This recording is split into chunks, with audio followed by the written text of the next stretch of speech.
Capítulo 1. O dilema do sofrimento humano.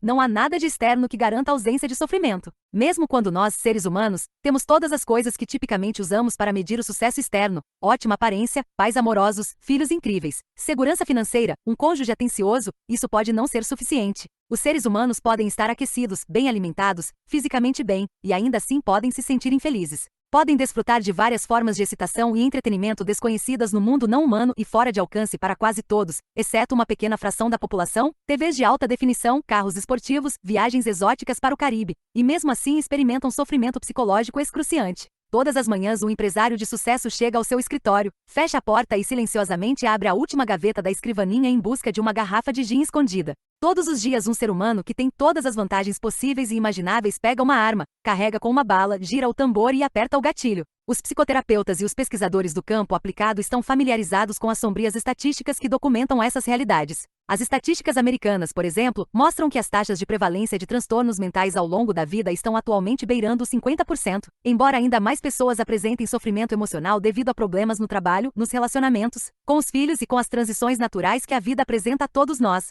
Em âmbito nacional, existem aproximadamente 20 milhões de alcoolistas, dezenas de milhares de pessoas cometem suicídio a cada ano, e inúmeras outras tentam, mas falham. Centers for Disease Control and Prevention, 2007. Estatísticas como essa se aplicam não só àqueles que foram massacrados ao longo de décadas na vida, mas igualmente a adolescentes e jovens adultos. Quase metade da população em idade universitária satisfazia os critérios para pelo menos um diagnóstico relacionado ao Manual Diagnóstico e Estatístico de Transtornos Mentais, DSM, recentemente. Se quiséssemos recorrer aos números para documentar a universalidade do sofrimento humano no mundo desenvolvido, poderíamos fazer isso quase indefinidamente. Terapeutas e pesquisadores com frequência mencionam tais estatísticas em inúmeras áreas problema quando discutem a necessidade de mais clínicos, de mais financiamento para programas de saúde mental ou maior apoio à pesquisa psicológica. Ao mesmo tempo, profissionais e também o público leigo parecem não perceber a mensagem maior que essas estatísticas comunicam quando tomadas no seu conjunto. Se somarmos todos aqueles humanos que estão ou já estiveram deprimidos, dependendo de substâncias, ansiosos, irritados, autodestrutivos, alienados, preocupados, compulsivos, trabalhando em excesso, inseguros, terrivelmente tímidos, divorciados, evitando intimidade e estressados, somos levados a chegar a uma conclusão alarmante. Ou seja, a de que o sofrimento psicológico é uma característica básica da vida humana.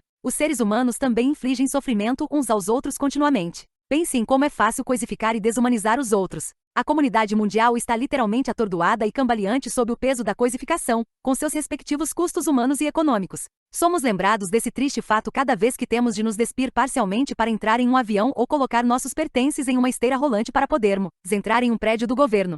As mulheres recebem quase um quarto a menos de remuneração do que os homens quando executam o mesmo trabalho. Minorias étnicas frequentemente encontram dificuldades para pegar um táxi nas grandes cidades. Arranha-céus são atacados por terroristas em aviões como um símbolo do que é odiado. Em retaliação, bombas são jogadas do alto porque aqueles que são considerados maus podem estar vivendo lá embaixo. As pessoas não apenas sofrem, elas infligem sofrimento na forma de preconceito, discriminação e estigma de forma tal que isso parece tão natural quanto respirar. Nossos modelos subjacentes mais populares de saúde e patologia psicológica praticamente não abordam o sofrimento humano e sua imposição aos outros como problema, os humanos gerais. As ciências comportamentais e médicas ocidentais parecem ter uma miopia bem desenvolvida para verdades que não se encaixam perfeitamente em seus paradigmas adotados. Apesar das evidências esmagadoras em contrário, nós também rapidamente conceituamos o sofrimento humano por meio de rótulos diagnósticos como se ele fosse um produto de desvios da norma biomédica. Preferimos ver a coisificação e a desumanização em termos éticos ou políticos, como se preconceito e estigma fossem estritamente atributos dos ignorantes ou imorais entre nós, e não dos leitores e escritores de livros como este. Há um elefante na sala que ninguém parece admitir. É difícil termos compaixão por nós mesmos e pelos outros. É difícil ser um ser humano. Normalidade saudável. O pressuposto subjacente do mainstream psicológico. A comunidade da saúde mental tem testemunhado e gerado a biomedicalização da vida humana. A civilização ocidental praticamente cultua a ausência de sofrimento físico ou mental. As maravilhas da medicina moderna convenceram as pessoas de que a cura era a causa da saúde, não somente a saúde física, mas todas as suas formas. Pensamentos, sentimentos, lembranças ou sensações físicas penosas passaram a ser encarados predominantemente como sintomas. Considera-se que ter determinado tipo e número dele significa que você tem algum tipo de anormalidade ou mesmo algum tipo de doença. Os rótulos com frequência mascaram o papel significativo que o comportamento e o ambiente social desempenham na determinação da saúde física e mental das pessoas. Pessoas que costumavam ter desconforto desencadeado por ingerirem refeições pesadas associadas a alimentos gordurosos hoje simplesmente têm distúrbios que requerem que tomem um comprimido lilás. A falta de sono que deriva das escolhas comportamentais não saudáveis que as pessoas fazem em uma sociedade alerta 24 horas por dia, 7 dias da semana, é tratada como um transtorno que pode ser temporariamente atenuado por equipamento de pressão positiva contínua nas vias aéreas, CPAP, ou por uma das novas medicações para o sono que juntos produzem vendas equivalentes a muitos bilhões de dólares. A mensagem de que problemas psicológicos devem em geral ser tratados de forma muito semelhante à que trataríamos uma doença médica se estende até mesmo ao fornecimento de água da sociedade ocidental contemporânea, na medida em que existem quantidades consideráveis de antidepressivos em nossos rios e até nos peixes que comemos. Mesmo quando são prescritas adequadamente, tais medicações causam um impacto clinicamente significativo superior ao placebo somente nos casos mais extremos, os quais são muito poucos para chegar a afetar o abastecimento de água, caso as drogas fossem prescritas unicamente com base no mérito científico. A ideia de que o sofrimento é mais bem descrito em termos de uma normalidade bioneuroquímica tem outro lado atraente em sua superfície, isto é, que saúde e felicidade são os estados de homeostase natural da existência humana. Esse pressuposto da normalidade saudável se encontra no cerne das abordagens médicas tradicionais da saúde física. Se levarmos em conta o sucesso relativo da medicina física, não causa surpresa que a comunidade de saúde comportamental e mental também tenha adotado esse pressuposto. A concepção tradicional de saúde física é simplesmente ausência de doença. Considera-se que, deixado por sua conta, o corpo está propenso a ser saudável, mas que a saúde física pode ser perturbada por infecções, lesões, toxicidade, pelo declínio na capacidade física ou por desequilíbrios nos processos físicos. Igualmente, pressupõe-se que os seres humanos são inerentemente felizes, estão conectados com os outros, são altruístas e estão em paz consigo mesmos, mas que esse estado típico de saúde mental pode ser perturbado por determinadas emoções, pensamentos, lembranças, eventos históricos ou estados do cérebro. Um corolário para o pressuposto da normalidade saudável é o de que processos anormais se encontram na raiz dos transtornos mentais e físicos. Esses pressupostos florescem e se transformam em pensamento e diagnóstico sindrômico. A identificação de síndromes, conjuntos de sinais, coisas que o observador pode ver, e sintomas, coisas das quais a pessoa se queixa, é o primeiro passo habitual na identificação de uma doença. Doenças são entidades funcionais, ou seja, são distúrbios da saúde com uma etiologia conhecida, curso e resposta ao tratamento. Depois que as síndromes são identificadas, inicia-se a busca para encontrar os processos anormais que são considerados a origem desse grupo particular de resultados e para encontrar maneiras de alterar esses processos a fim de modificar os resultados indesejáveis. Esses pressupostos e as estratégias diagnósticas que eles geram são, de modo geral, sensíveis dentro da área da saúde física, embora mesmo ali tenham limitações notáveis.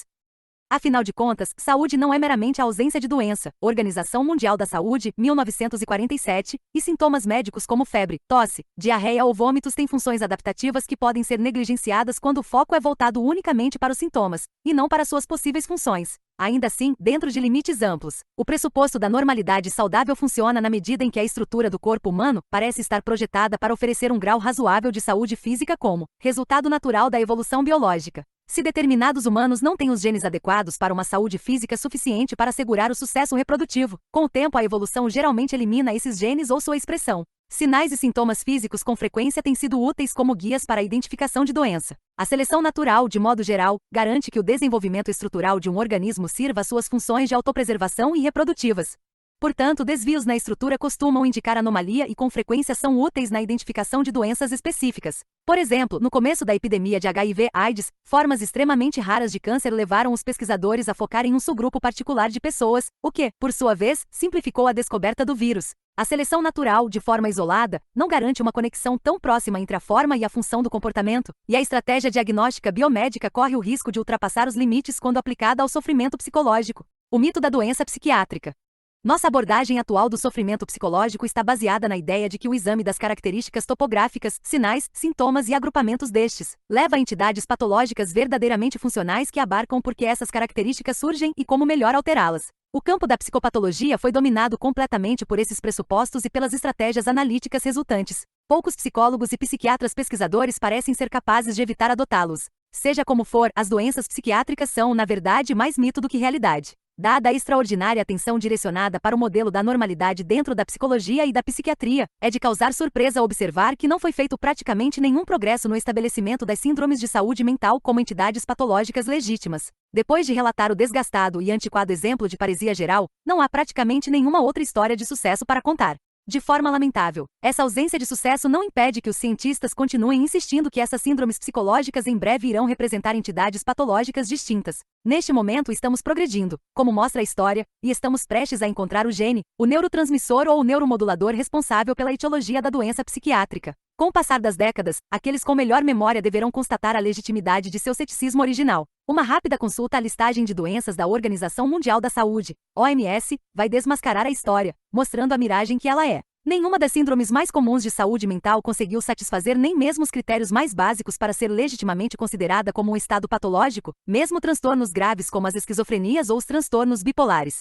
Cada nova edição do DSM até o momento contém uma abundância de novas condições, subcondições e dimensões da patologia mental. A versão preliminar do DSM-5 deixa claro que essa tendência expansionista ainda perdura. Uma parte crescente da população humana continuará a ser inserida no âmbito da nosologia psiquiátrica dominante. O expansionismo diagnóstico seria aceitável se aumentasse a eficácia global do nosso sistema de saúde mental, mas isso não acontece. Em vez disso, confrontamos-nos com uma torre de Babel clássica na qual novas dimensões, conceitos e listas de sintomas são aglutinados formando uma nosologia com funcionamento deficiente para disfarçar as falhas do empreendimento em geral. São inúmeras as deficiências no sistema diagnóstico atual, e abordaremos aqui apenas algumas delas. As taxas de comorbidade entre os transtornos são tão altas que desafiam a integridade da definição básica de todo o sistema. Por exemplo, os transtornos depressivos maiores têm taxas de comorbidade que se aproximam de 80%. Tais taxas espantosamente altas representam mais um sistema diagnóstico deficiente do que a caracterização de uma verdadeira comorbidade. Além do mais, a utilidade do tratamento dessas categorias é extremamente baixa, uma vez que os mesmos tratamentos funcionam com muitas síndromes. Essa observação compromete o propósito funcional principal do diagnóstico, isto é, o aumento da eficácia das decisões de tratamento. O sistema descarta formas importantes de sofrimento psicológico, problemas de relacionamento, crises existenciais, dependências comportamentais, etc. E até mesmo seus defensores concordam que algumas vezes ele parece patologizar processos normais na vida, como luto, medo ou tristeza. Em contextos do sistema de saúde mental pré-pago, em que diagnosticar para receber a cobertura do seguro não é mais necessário, a grande maioria dos clientes que recebem tratamento psicológico não tem nenhuma condição diagnosticável, mesmo que os clientes recebam um rótulo como transtorno de pânico com agorafobia ou transtorno obsessivo-compulsivo. Ainda assim, a terapia terá que abordar outros problemas como emprego, filhos, relacionamentos, identidade sexual, carreira, raiva, tristeza, problemas com álcool ou sentido da vida. Tragicamente, à medida que a visão do sofrimento humano do DSM tem se expandido pelo mundo e tem cada vez mais patologizado as dificuldades humanas normais, a capacidade das culturas não ocidentais de lidar com o sofrimento de uma maneira que mantenha o funcionamento comportamental e social decaiu, em vez de melhorar. Um foco na síndrome nos levou a desenvolver abordagens de tratamento que enfatizam excessivamente a redução dos sintomas e minimizam os marcadores funcionais e positivos de saúde mental. Com frequência, os efeitos generalizados da psicoterapia no status funcional e na qualidade de vida são pequenos, e os efeitos mais marcantes tendem a ser observados com medidas da gravidade dos sintomas. As reduções na frequência e na gravidade dos sintomas estão apenas moderadamente relacionadas à melhora no funcionamento social ou a medidas mais amplas da qualidade de vida. No entanto, os estudantes de psicopatologia são devidamente treinados para conhecer praticamente todas as características de praticamente todas as categorias de síndromes. Periódicos de pesquisa em psicologia e psiquiatria clínica contêm muito pouco além de pesquisas sobre as síndromes. Na maioria dos países que financiam a ciência da saúde mental, o custeio é quase inteiramente dedicado ao estudo dessas síndromes. O problema não é apenas o foco no pensamento sindrômico. A psicologia positiva, por exemplo, redireciona nosso foco por meio do estudo dos pontos fortes e das virtudes que possibilitam que as comunidades e os indivíduos prosperem. Assim, isso repercute de muitas formas com a abordagem que desenvolvemos e defendemos neste livro. A psicologia positiva, no entanto, não poderá resolver integralmente as dificuldades profundas inerentes ao sistema atual até que explore os processos dimensionais centrais que criam os padrões do sofrimento humano que vemos bem à frente dos nossos olhos. Ou seja, precisamos de uma explicação. O sistema clínico tem abordado a área de saúde mental especificamente e o sofrimento humano em geral, usando o pressuposto da normalidade saudável. Em consequência, ele encara os estados mentais de sofrimento como sinais de transtorno e de doença.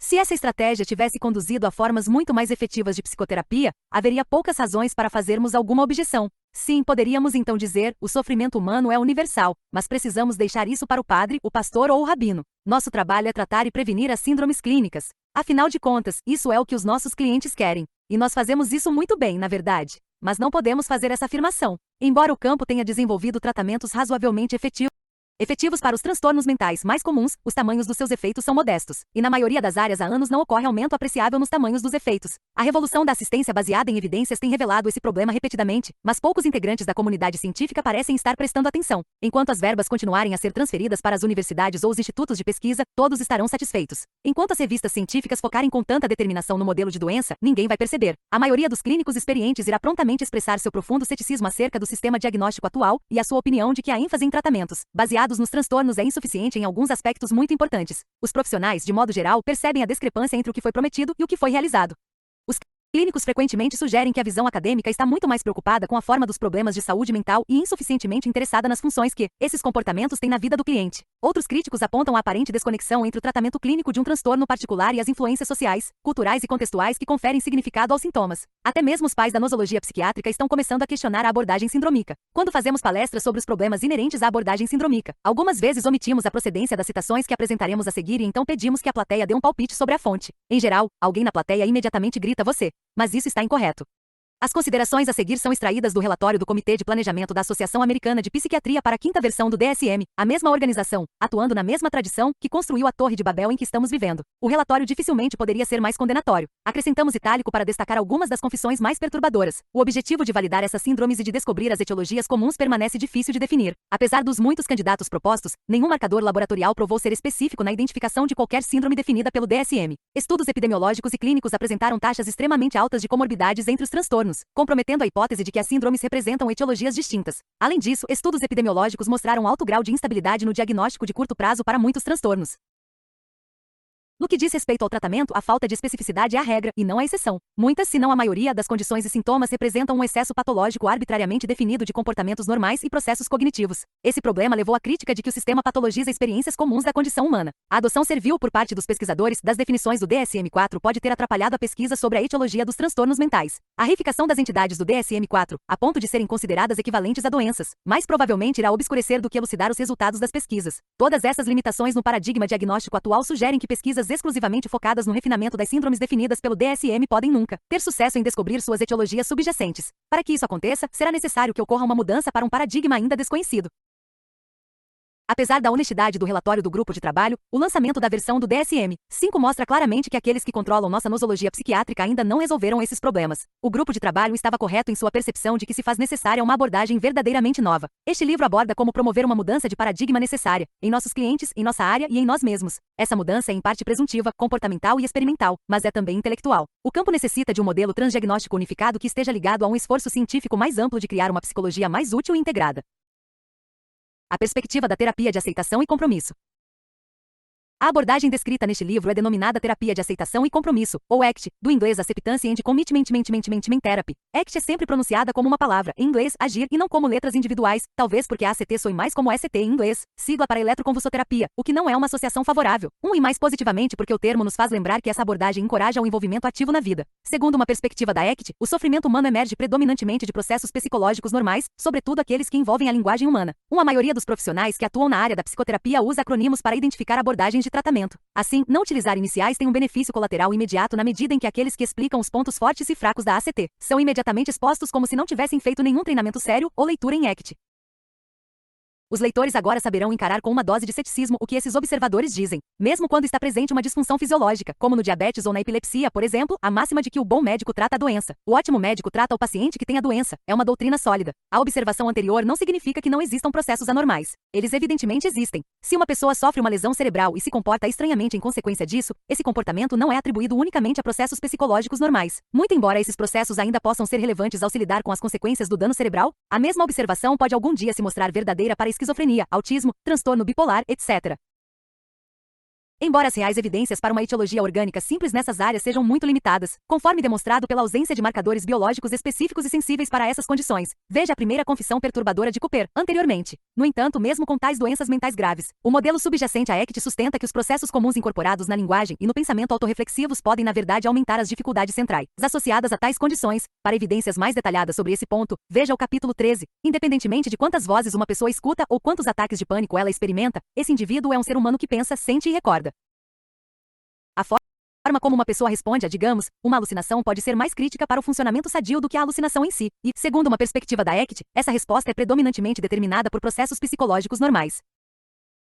O exemplo do suicídio. Não existe um exemplo mais dramático do grau em que o sofrimento faz parte da condição humana do que o suicídio. A morte por uma escolha deliberada é evidentemente o desfecho menos desejável que podemos imaginar na vida. No entanto, uma proporção surpreendentemente considerável da humanidade em algum momento na vida considera se matar, e um número alarmantemente grande desses indivíduos realmente tenta colocar esse ato em prática. Suicídio é o ato consciente, deliberado e intencional de tirar a própria vida. Dois fatos são claramente evidentes em relação ao suicídio. Ele é universal nas sociedades humanas e provavelmente está ausente entre todos os outros organismos vivos. As teorias existentes do suicídio têm dificuldade para explicar esses dois fatos de forma lógica. Há relatos de suicídio em todas as sociedades humanas, tanto atualmente quanto no passado. Cerca de 11,5 por 100 mil pessoas nos Estados Unidos cometem suicídio a cada ano, representando em torno de 35 mil mortes em 2007. Sua ocorrência é praticamente inexistente entre bebês e crianças muito pequenas, mas começa a aparecer durante os primeiros anos escolares. Pensamentos suicidas e tentativas de suicídio são muito comuns na população em geral. Um estudo recente encomendado pelo Substance Abuse and Mental Health Services Administration Estudos da incidência ao longo da vida sugerem que cerca de 10% de todas as pessoas em algum momento irão fazer uma tentativa contra suas vidas, e outras 20% irão apresentar ideação suicida e desenvolver um plano e meios para colocá-la em prática. Assim, aproximadamente metade da população total irá experimentar níveis moderados a severos de suicidalidade em suas vidas. Essa é uma cifra assustadoramente alta para explicar se devemos ver a suicidalidade como anormal. Também relevante para nossa discussão é o fato de que o suicídio é totalmente ausente entre não-humanos. Com o tempo, várias exceções alegadas foram observadas em relação a essa generalização, mas ao exame, elas se revelaram falsas. Lemmings noruegueses são talvez o exemplo mais clássico. Quando a densidade de sua população atinge um ponto que não pode ser mantido, o grupo inteiro se engaja em um padrão confuso de corrida que leva à morte de muitos deles, geralmente por afogamento. Porém, suicidalidade implica não meramente a morte, mas também atividades individuais que levam um indivíduo à morte pessoal como uma consequência deliberada dessa atividade. Quando um lemming cai na água, ele tenta escalar, e quando tem sucesso ele permanece fora d'água, mas há inúmeros casos documentados de uma pessoa saltando de uma ponte, sobrevivendo e então imediatamente saltando da mesma ponte outra vez. Nos humanos, a autoeliminação pode servir a uma variedade de propósitos, mas seus propósitos declarados geralmente se originam do léxico diário da emoção, da memória e do pensamento. Por exemplo, quando bilhetes suicidas são examinados, eles tendem a ter mensagens que enfatizam a pesada carga de viver e a conceitualização de um futuro estado de existência, ou não existência, em que essas cargas serão retiradas. Embora os bilhetes suicidas com frequência expressem amor por outras pessoas e um sentimento de vergonha pelo ato, também costumam expressar que a vida é penosa demais para ser suportada. As emoções e os estados mentais mais comuns associados ao suicídio incluem culpa, ansiedade, solidão e tristeza. O fenômeno do suicídio demonstra os limites e as falhas da perspectiva do sofrimento humano com base na síndrome. Suicídio não é uma síndrome, e muitas pessoas que acabam com a própria vida não podem ser simplesmente classificadas com um rótulo sindrômico bem definido. Se a forma de atividade mais dramaticamente nociva que existe está presente em certa medida nas vidas da maioria dos humanos, mas não entre outros seres sencientes, somos levados a uma conclusão óbvia, a de que deve haver algo peculiar na condição de ser humano que faz com que seja assim.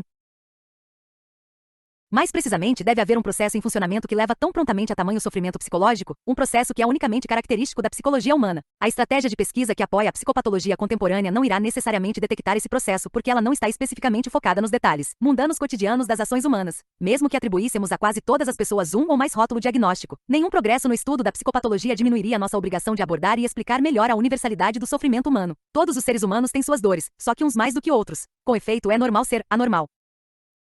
Normalidade destrutiva. A universalidade do sofrimento por si só sugere que ele se origina dentro de processos que se desenvolveram para promover a adaptabilidade do organismo humano. Essa observação é a ideia central por trás do pressuposto da normalidade destrutiva, a ideia de que processos psicológicos humanos comuns e até mesmo úteis podem conduzir a resultados destrutivos e disfuncionais, amplificando ou exacerbando quaisquer condições fisiológicas e psicológicas anormais que possam existir. Quando a ACT estava sendo desenvolvida durante a década de 1980, ela foi projetada como uma abordagem transdiagnóstica de tratamento baseada nos processos centrais comuns que acreditávamos que explicavam o sofrimento psicológico humano. Começamos com algumas perguntas relativamente simples e diretas. Como é possível que pessoas inteligentes, sensíveis e atenciosas que têm tudo o que necessitam para sobreviver e prosperar na vida precisem suportar tal sofrimento? Existem processos humanos universais que de alguma maneira estejam ligados ao sofrimento generalizado? Podemos desenvolver uma compreensão teórica sólida de como o sofrimento se desenvolve e então aplicar intervenções psicológicas para neutralizar ou reverter os processos centrais responsáveis? Uma pista importante para que possamos encontrar respostas significativas a essas perguntas desafiadoras exigiu apenas que nos olhássemos no espelho. Envolto pelo escudo protetor redondo da cabeça encontrava-se um órgão com um lado positivo extremamente brilhante e uma contrapartida igualmente perturbadora. É humilhante observar que esta ideia, a de que processos psicológicos normais e necessários funcionam de forma muito semelhante a uma faca de dois gumes, é básica para muitas tradições religiosas e culturais, porém é muito menos valorizada na psicologia e em outras ciências comportamentais. A tradição judaico-cristã, e na verdade a maioria das tradições religiosas, tanto ocidentais quanto orientais, adota a ideia de que o sofrimento humano faz parte do normal estado das coisas na vida. É importante examinar essa tradição religiosa como um exemplo concreto do quanto a euforia por síndromes médicas nos afastou de nossas raízes culturais nessas questões. O Gênesis, o princípio de todas as coisas, parece ser um lugar apropriado por onde começar nossa análise da linguagem humana e do sofrimento humano. As origens do sofrimento segundo a tradição judaico-cristã? A Bíblia é muito clara em relação à fonte original do sofrimento humano. Na história do Gênesis, e disse Deus, façamos o homem à nossa imagem, conforme a nossa semelhança. Gênesis 1:26, Nova Versão Internacional. Adão e Eva foram colocados em um jardim idílico. Os primeiros humanos eram inocentes e felizes. O homem e sua mulher estavam nus e não sentiam vergonha. Gênesis 2:25. Eles recebem apenas uma ordem: não comerás da árvore do conhecimento do bem e do mal, porque no dia em que dela comeres, certamente morrerás. Gênesis 2:17. A serpente diz a Eva que ela não morrerá se comer daquela árvore, mas que Deus sabe que quando dela comeres teus olhos se abrirão e serás como Deus, conhecendo o bem e o mal. Gênesis 3:5. Acontece que a serpente estava correta até certo ponto, porque quando a fruta é comida, os olhos dos dois se abriram e eles perceberam que estavam nus. Gênesis 3:7. Esta é uma história poderosa e muito instrutiva. Quando questionada se é bom conhecer a diferença entre o bem e o mal, a maioria das pessoas religiosas certamente diria que ter tal conhecimento representa o próprio epítome do comportamento moral. Pode ser que sim, porém a história do Gênesis sugere que ter esse tipo de conhecimento avaliativo também representa o epítome de mais alguma coisa, isto é, a perda da inocência humana e o início do sofrimento humano. Na história bíblica, os efeitos do conhecimento avaliativo são imediatos e diretos. Os efeitos negativos adicionais da punição de Deus vêm posteriormente. Adão e Eva já estavam sofrendo antes que Deus descobrisse sua desobediência. Quando Adão e Eva descobriram que estavam nus, eles imediatamente coseram folhas de figueira e fizeram cintas para si. Gênesis 3:7, Nova Versão Internacional, e esconderam-se da presença do Senhor Deus entre as árvores do jardim.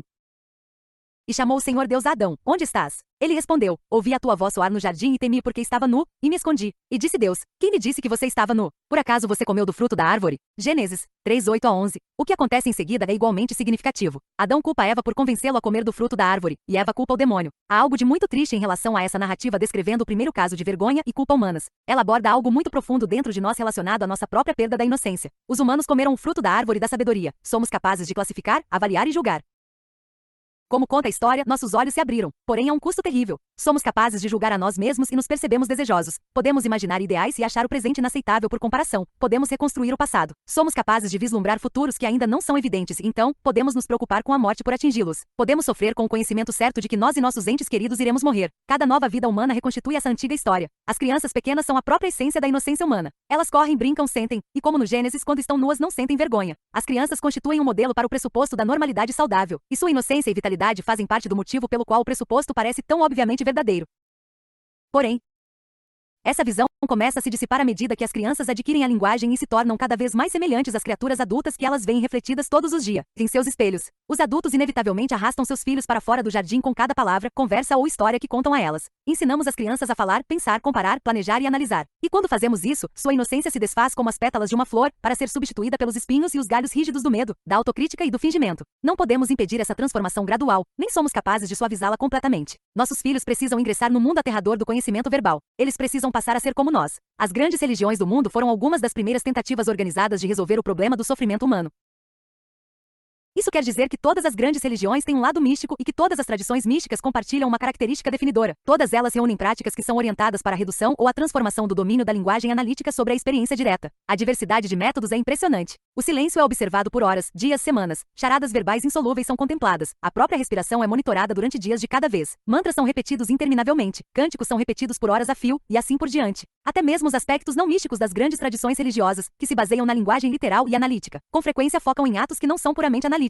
A teologia judaico-cristã, por exemplo, requer que tenhamos fé em Deus. A raiz de fé provém do latim fides, que significa algo mais próximo de fidelidade do que de crença lógica e analítica. O budismo foca nos custos do apego.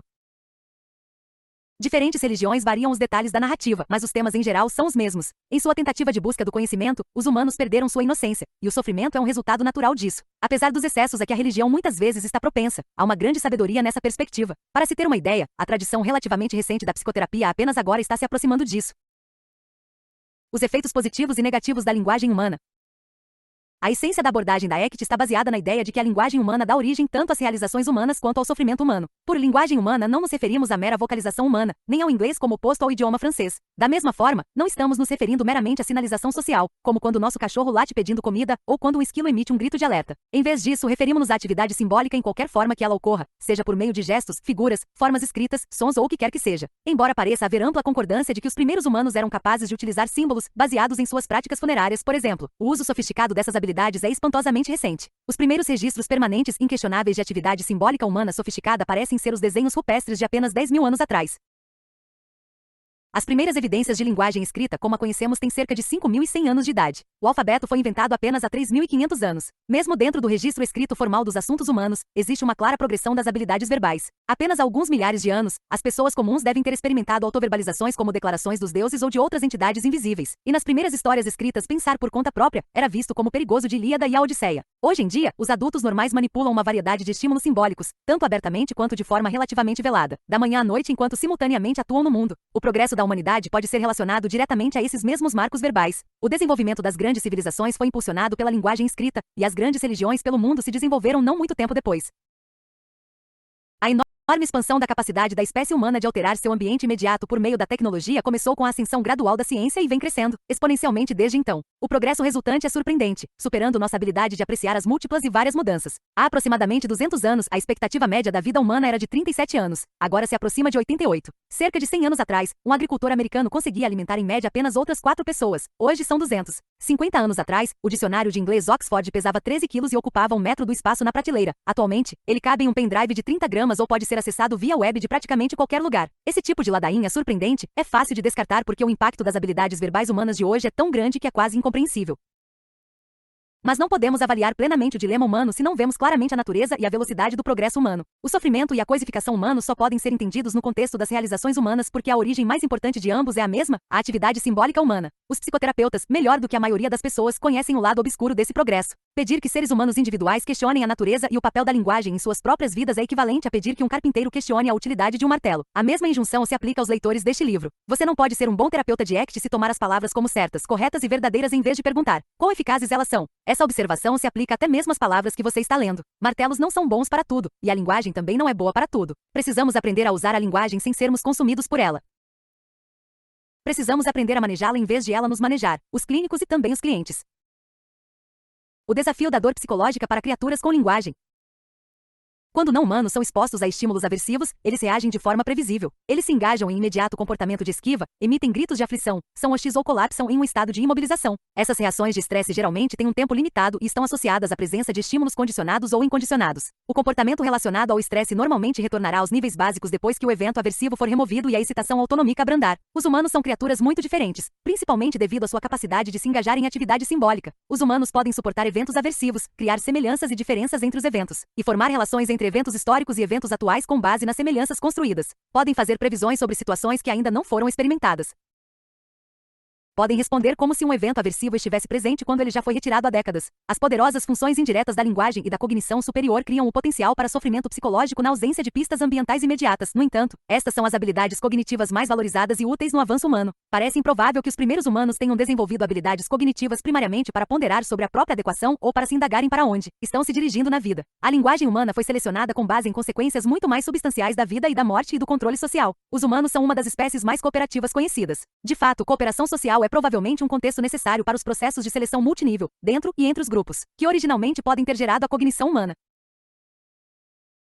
As adaptações individuais, dentes grandes ou melhor camuflagem, por exemplo, em geral, são egoisticamente vantajosas, embora adaptações sociais maiores possam ser mais altruístas porque proporcionam vantagens na competição entre os grupos. Cooperação também é uma característica conceitual essencial na evolução da linguagem porque a linguagem simbólica é útil, antes de qualquer coisa, para a comunidade mais ampla. No entanto, embora a cognição humana tenha levado a uma maior capacidade para detectar e afastar as ameaças ao grupo, para coordenar o comportamento do clã e para assegurar que essa propagação ocorra, ela também nos deu ferramentas cognitivas que podem se voltar despercebidamente contra nossos melhores interesses. No mundo desenvolvido, as pessoas raramente se defrontam com ameaças imediatas à sobrevivência.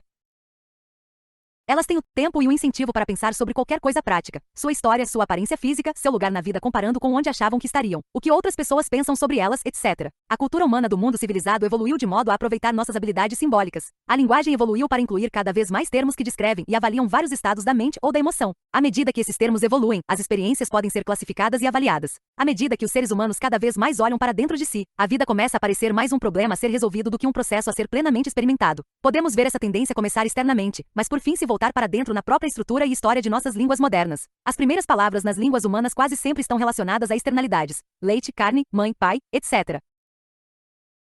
Somente foi possível falar sobre o mundo interno muito mais tarde, por meio do desenvolvimento de palavras que funcionassem como metáforas baseadas em situações externas comuns. Essa progressão é facilmente vista na etimologia das palavras disposicionais, Skinner, 1989. Por exemplo, querer alguma coisa provém de uma palavra que significa faltando, pender provém de uma palavra que significa inclinar-se. Praticamente todos os termos disposicionais são assim. Quando aprendemos a nos voltar para o interior, nossas habilidades verbais e cognitivas, nossas mentes, começam a nos alertar com alarmes sobre estados psicológicos passados e futuros em vez de apenas alarmes sobre ameaças externas. Casos normais de dor psicológica se tornam o foco de nossa solução de problemas cotidiana, com resultados tóxicos.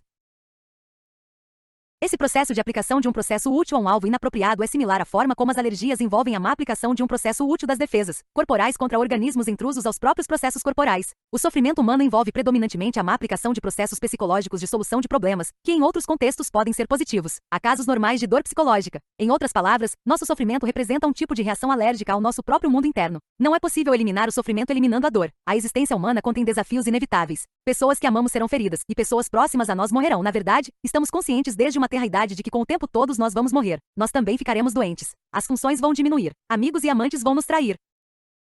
A dor é inevitável, e devido às nossas inclinações simbólicas, rapidamente nos lembramos dessa dor e podemos trazê-la para a consciência em determinado momento. Essa progressão significa que os seres humanos conscientemente se expõem a quantidades excessivas de dor, apesar das nossas consideráveis habilidades para controlar suas fontes no ambiente externo. Mesmo assim, uma grande dor não é por si só causa suficiente para o verdadeiro sofrimento humano. Para que isso ocorra, o comportamento simbólico precisa ser levado um pouco mais além.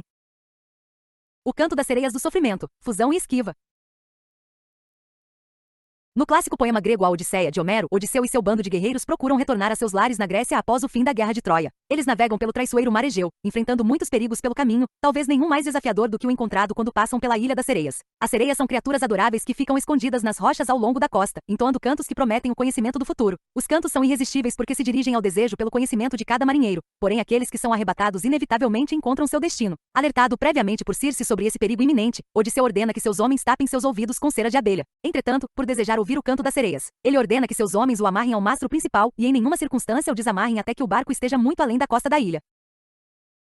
Quando o navio passa pela ilha, Odisseu fica tão encantado com o canto das sereias que implora e apela que seus homens o desamarrem, mas eles se recusam, sabendo que ele irá saltar no mar e morrer. A história de Odisseu e do canto das sereias fala da relação básica dos humanos com o lado obscuro da sua própria força mental e do seu entrelaçamento com o conhecimento verbal. E assim como na história do Gênesis, a história alerta quanto ao aspecto ambivalente do conhecimento verbal, podemos começar a entender o alerta focando em dois processos principais: fusão cognitiva e esquiva experiencial, o canto das sereias do sofrimento humano. Fusão cognitiva. Ocorre sofrimento quando as pessoas acreditam tão fortemente nos conteúdos literais de sua mente que ficam fusionadas com suas cognições. Nesse estado de fusão, a pessoa não consegue distinguir entre consciência e narrativas cognitivas, já que cada pensamento e seus referentes estão fortemente ligados. Essa combinação significa que a pessoa tem maior probabilidade de seguir cegamente as instruções que são socialmente transmitidas por meio da linguagem. Em algumas circunstâncias, esse resultado pode ser adaptativo, mas, em outros casos, as pessoas podem se engajar repetidamente em conjuntos de estratégias ineficazes porque para elas parecem ser certas ou justas. Apesar das consequências negativas no mundo real, pessoas que se fundem às próprias cognições provavelmente irão ignorar a experiência direta e se tornar relativamente alheias às influências ambientais.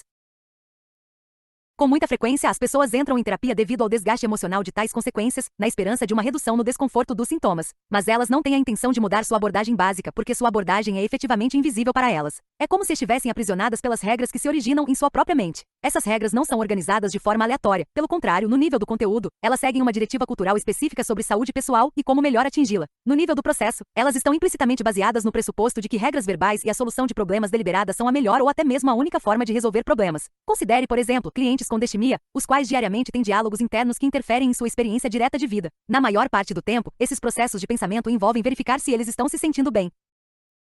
Se o cliente vai a uma reunião social, não vai demorar muito para que comecem a surgir perguntas de autorreflexão. Por exemplo, ele pode rapidamente se perguntar: bem, como estou me inserindo? A busca de pistas ambientais se inicia. O indivíduo faz uma varredura nas pessoas próximas para ver se está sendo feito contato visual, se as pessoas estão olhando para outro lado ou se ele está sendo totalmente ignorado. Depois, são verificados os estímulos auditivos para ver se as pessoas estão dizendo coisas humilhantes ou ridicularizando. O cliente se engaja em atos adicionais de autorreflexão. Quão bem estou me relacionando com essas pessoas? Estou realmente sendo eu mesmo? Estou apenas fingindo estar feliz e normal? Eles podem realmente ver que não estou tão feliz quanto finjo estar? Afinal, por que estou fingindo para as pessoas? Achei que eu viria a esta festa para me divertir um pouco e ficar feliz, mas agora me sinto pior do que nunca.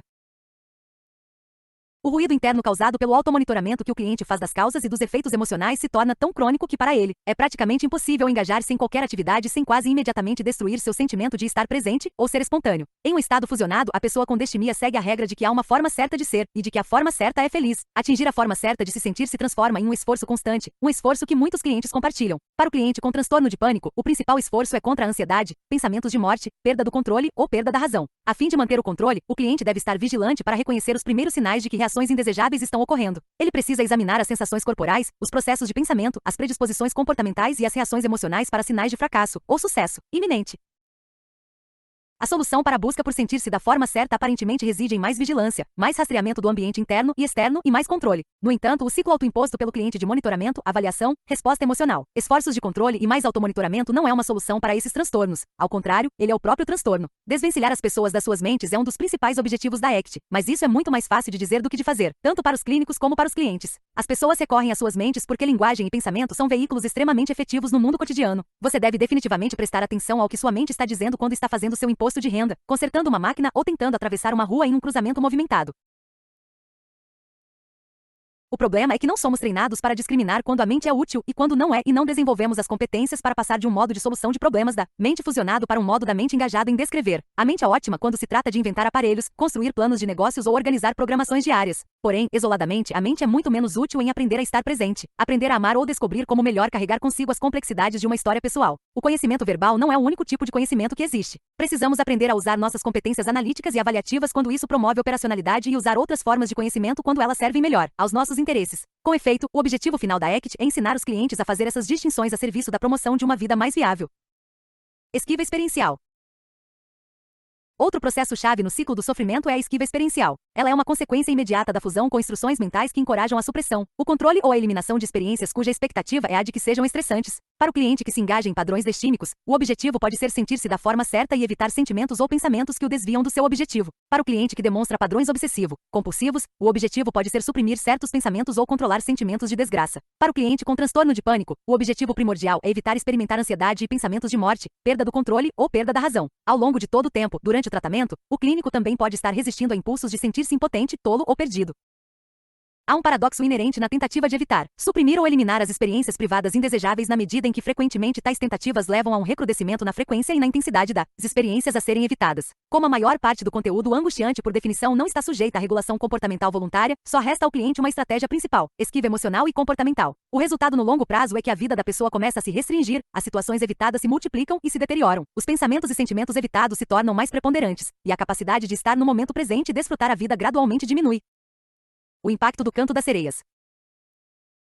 Tanto a fusão cognitiva quanto a esquiva experiencial afetam significativamente quem pensamos que somos. Ficamos cada vez mais enredados em nossas auto-histórias, e as ameaças às nossas autoconcepções se tornam centrais. As possibilidades que são externas à nossa narrativa oficial devem ser evitadas ou negadas. Essa consequência vale tanto para as histórias que são horríveis quanto para as que são ilusoriamente positivas. Inevitavelmente nos esquivamos de reconhecer os erros para salvar as aparências, mas ao custo de deixarmos de aprender com eles. Pessoas que padecem de transtorno de pânico com frequência irão declarar "eu sou agorafóbico", como se seus problemas definissem quem elas são, e irão se ater às particularidades de sua patologia ou à peculiaridade e ao poder explanatório de sua trágica história como se isso fosse seu principal direito de nascença.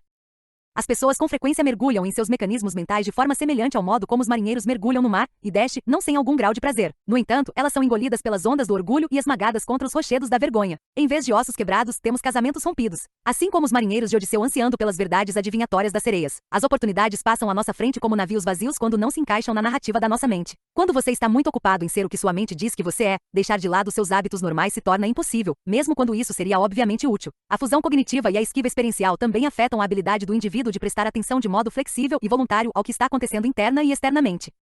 Atentar deliberadamente aos eventos internos que a pessoa quer evitar, ou mesmo aos seus desencadeantes externos, faria cair por terra o propósito da esquiva experiencial. Observar os eventos que possam contradizer uma história muito fusionada significa afastar-se dessa história por um momento. Que horror! Para evitar tais resultados inoportunos, a atenção do indivíduo deve permanecer estritamente focada e inflexível. Com o tempo, instala-se um tipo de entorpecimento vital. A pessoa passa pelos acontecimentos da vida diária sem muito contato momento a momento com a vida em si. A vida segue no piloto automático. O dano causado pela fusão cognitiva e pela esquiva experiencial é igualmente destrutivo em relação ao nosso senso de direção na vida e ao nosso comportamento guiado por objetivos. Nosso comportamento fica mais submetido ao controle aversivo do que ao controle apetitivo, mais dominado pela esquiva e escape do que pela atração natural.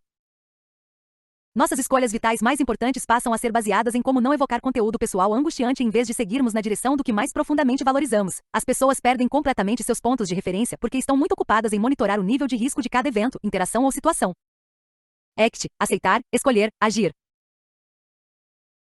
Na abordagem da ACT, um objetivo de vida saudável não é tanto sentir-se bem, mas sentir bem. É psicologicamente saudável ter pensamentos e sentimentos desagradáveis, além dos prazerosos, e isso nos dá pleno acesso à riqueza de nossas histórias pessoais únicas. Ironicamente, quando pensamentos e sentimentos se tornam fundamentais, praticamente ditando o que fazemos, ou seja, quando eles significam apenas o que dizem que significam. Com frequência ficamos relutantes em sentir os sentimentos ou pensar os pensamentos abertamente e, assim, aprender com o que eles têm a nos ensinar. Em contrapartida, quando os sentimentos são apenas sentimentos e os pensamentos são apenas pensamentos, eles podem significar o que eles realmente significam, ou seja, que partes da nossa história pessoal única estão sendo trazidas para o presente pelo contexto atual. Pensamentos e sentimentos são interessantes e importantes, mas não devem necessariamente ditar o que acontece a seguir. Seu papel específico em cada caso depende do contexto psicológico em que ocorrem, e isso é muito mais variável do que qualquer modo de solução de problemas da mente normal que podemos imaginar. A alternativa construtiva à fusão é a disfusão, e a alternativa preferida à esquiva experiencial é a aceitação. Estes são os processos ensinados e estimulados na abordagem da ACT. Disfusão e aceitação em seus modelos mais básicos estão implícitas em qualquer psicoterapia porque, no mínimo, o cliente e o terapeuta imediatamente irão aprender a observar os pensamentos e os sentimentos que ocorrem para compreender o problema que está sendo tratado.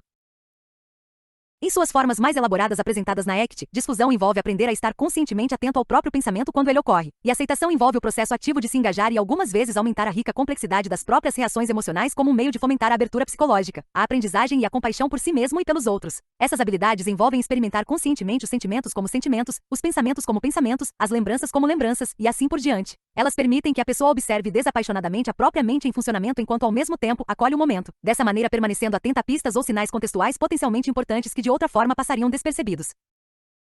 À medida que essas competências são adquiridas, o próprio sentido da atenção se torna mais flexível, focado e volitivo, possibilitando que a pessoa veja melhor a si mesma e as outras pessoas como parte de um mundo interconectado. A partir dessa perspectiva mais atenta e flexível, os clientes podem fazer com mais facilidade a mudança da conduta de esquiva e enredamento para uma de aumento no engajamento e na expansão comportamental. Raramente nos engajamos em esquiva como um objetivo em si. A esquiva bem-sucedida não é um objetivo de resultados, mas um objetivo de processos. Se você perguntar a um cliente por que ele deve, digamos, evitar a ansiedade, a resposta geralmente irá se referir a um impacto positivo desejado em alguma parte da sua vida. O cliente pode acreditar, por exemplo, que a ansiedade indevida está atrapalhando uma promoção potencial, prejudicando um relacionamento ou impedindo-o de viajar.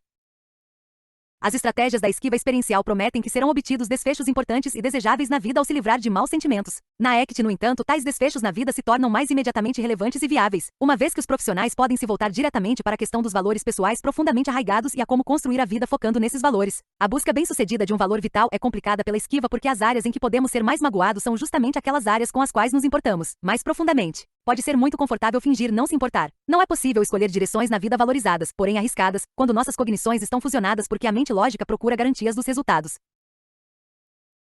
No contexto de maior flexibilidade psicológica, no entanto, a dor psicológica que é inerente a situações difíceis na vida pode ser aceita pelo que ela é, e podemos aprender com ela. Nossa atenção e foco podem, então, ser mudados para comportamentos de melhoria da vida. Nestas últimas páginas, descrevemos todo o modelo da ACT sem parar para explicar integralmente por que esses processos existem e como eles funcionam. Em parte, esta breve introdução pretende dar ao leitor uma noção de como pode funcionar uma alternativa ao pensamento sindrômico transdiagnóstica e focada em processos. O restante deste livro é planejado para entrar em mais detalhes. Esta será uma jornada que envolve primeiramente esclarecer os pressupostos teóricos, examinar a ciência básica e clínica e então, articular implicações e aplicações clínicas específicas. Organizamos este livro de modo que você primeiramente entenda os fundamentos do trabalho. Capítulo 2.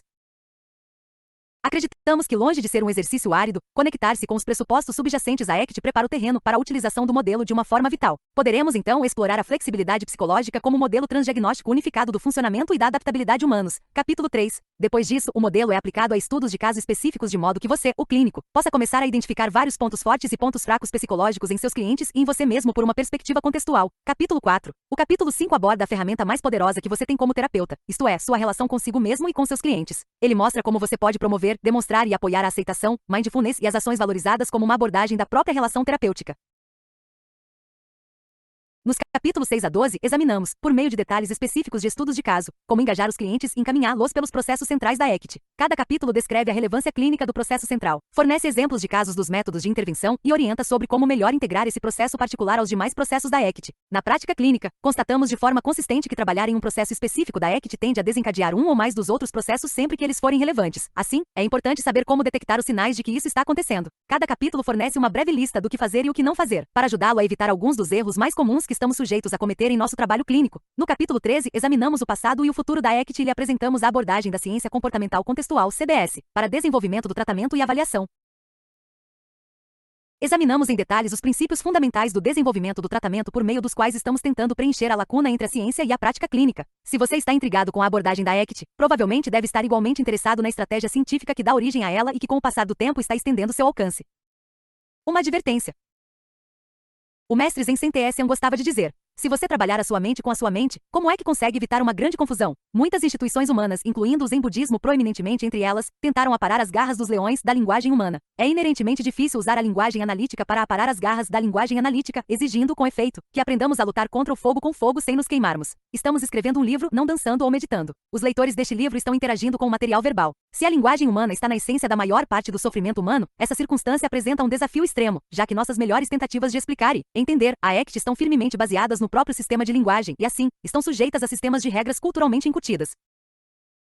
Para começar com um exemplo trivial, este livro em geral será lido a partir do começo até o fim. Essa estrutura de linguagem pode levar os leitores a presumir que o que vem primeiro quando descrevemos o modelo de tratamento da ACT é o primeiro estágio do tratamento e que o último componente veria no fim do tratamento. O que acontece é que esse não é o caso. Dependendo da avaliação feita pelo terapeuta, qualquer processo central da ACT, independentemente da sua ordem de discussão neste livro, poderá ser o primeiro processo abordado em situações reais de tratamento. Em um nível mais profundo, os objetivos finais da ACT são abalar a hegemonia da linguagem humana e trazer nossos clientes e nós mesmos de volta a um contato mais abrangente com o conhecimento, incluindo intuição, inspiração e a simples consciência do mundo. Esses processos não são diferentes para o terapeuta que lê este livro na tentativa de entender a ACT, nem para o cliente que tem dificuldades em encontrar significado, propósito e vitalidade na sua existência. As armadilhas da linguagem que ludibriam a todos nós precisarão ser identificadas. Essa condição requer que o leitor permaneça aberto às contradições e aprenda a manter com leveza os dois lados das aparentes contradições, em vez de ver um lado como totalmente certo e o outro como errado. Às vezes usamos neste livro uma linguagem paradoxal e metafórica, sobretudo para evitar ficarmos aprisionados a um significado muito literal. Todo esse blá blá blá verbal pode criar alguma confusão ocasional para o leitor, pelo que pedimos sua indulgência. Se atingirmos nossos objetivos maiores, a confusão terá sido necessária e valido a pena.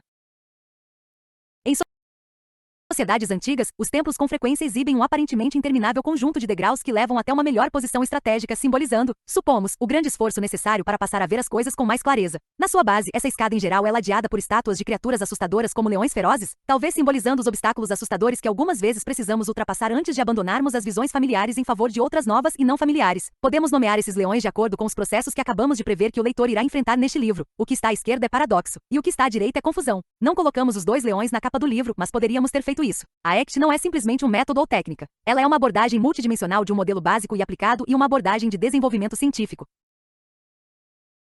Ela se aplica tanto aos clínicos quanto aos clientes. Em um nível, nosso objetivo é apresentar uma explicação transdiagnóstica, unificada e focada em processos da patologia humana e do potencial humano. Em outro nível, convidamos você a explorar uma concepção diferente da sua própria vida e a de seus clientes.